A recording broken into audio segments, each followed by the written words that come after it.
The very first fully battery-powered Lexus, the UX 300e, rewards a thoughtful buyer prepared to think a little more laterally. In the segment for fully electric compact to mid-sized SUVs, there are cheaper options than this one, some of which offer greater driving range.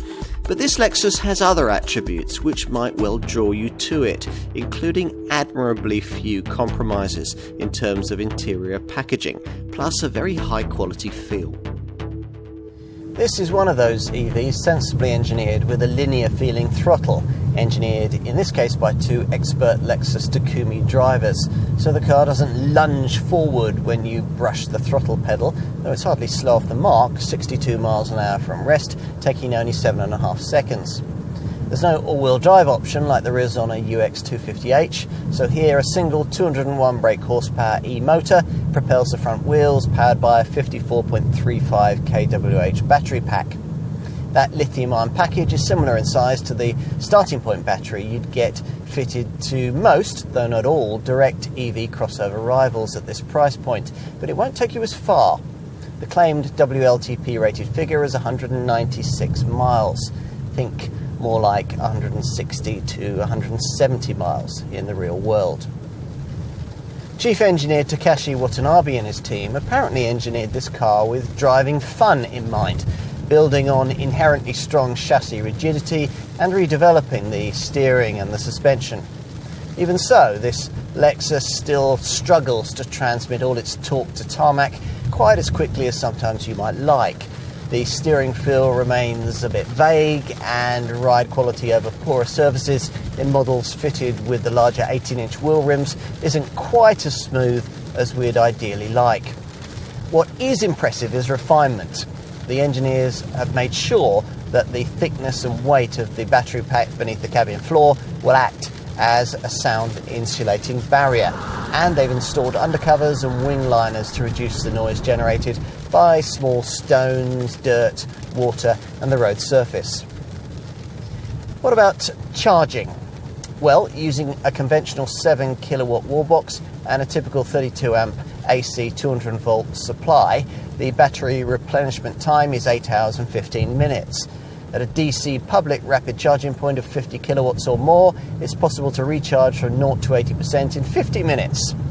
Out and about, you'll be able to use over 160,000 public chargers in the Lexus charging network. There are about 30,000 of those in the UK, with directions to each one accessible via provided Lexus Link app. What else? Well, as with rival models, all UX 300e variants fall into base VED Band A and attract just 1% of benefit-in-kind company car taxation in the 2021 to 2022 model year. Insurance is Group 39A. As usual with Lexus, residual value predictions are stellar.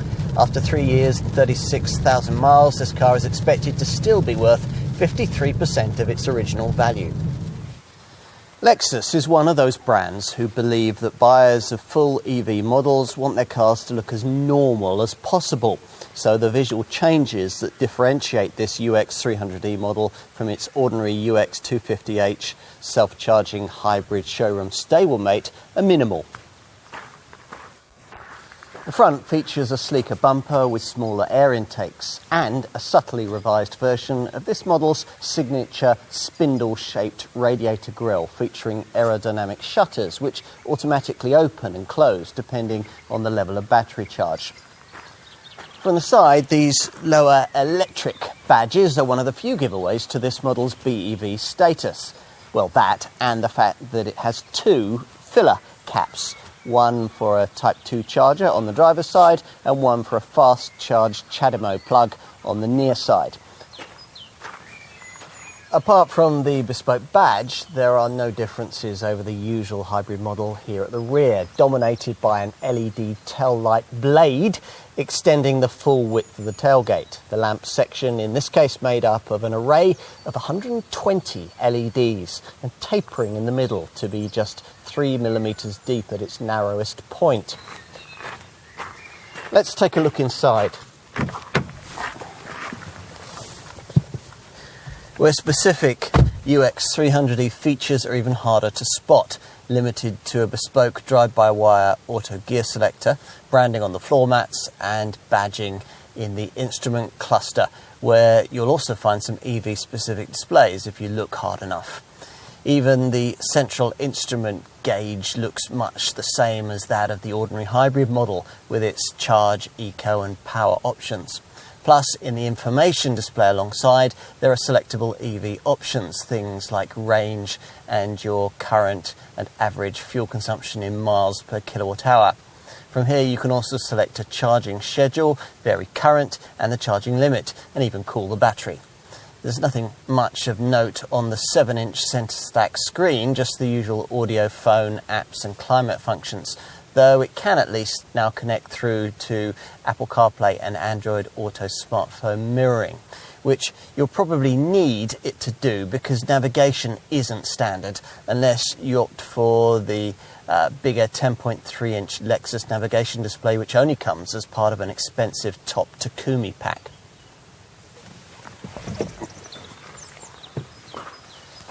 Let's take a look out back. Now, the door aperture here really is rather small. Taller folk will risk banging their heads as they enter.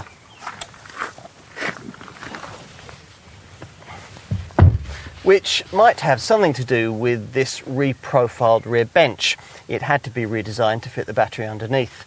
This change hasn't compromised rear seat space by very much, but that was pretty tight to start with, exacerbated by the fact that it's difficult to slide your feet beneath the front seats. Individual overhead reading lights are missing, but you get coat hooks in the grab handles and heat for these seats if you've avoided base spec. Let's finish with some good news. The boot is actually bigger than is the case with the UX 250h hybrid version of this car. Lift the tailgate. It's not powered unless you pay for the top Takumi pack.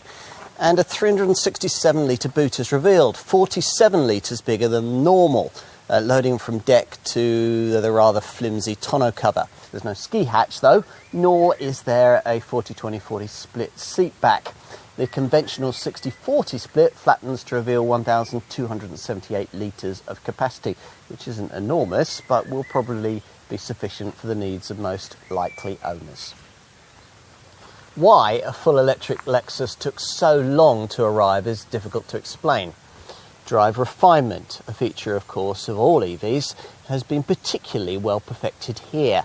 And there's a beautifully crafted interior, impeccable build quality, and a collection of exceptionally helpful dealers to ensure ongoing ownership satisfaction. Plus, the convenience of being able to use the Lexus charging network can't be understated. All of this is added to the usual EV advantages: super low benefit-in-kind taxation rates, low running costs, and the kind of future-proofed feel at the wheel that makes you wonder why it's still necessary to burn fossil fuel in a car like this. As for the here and now, where does that leave us with this UX 300e? For Lexus, is it too little, too late, or the start of an impressive electric vehicle dynasty for the brand? As with the EV industry as a whole, only time will tell.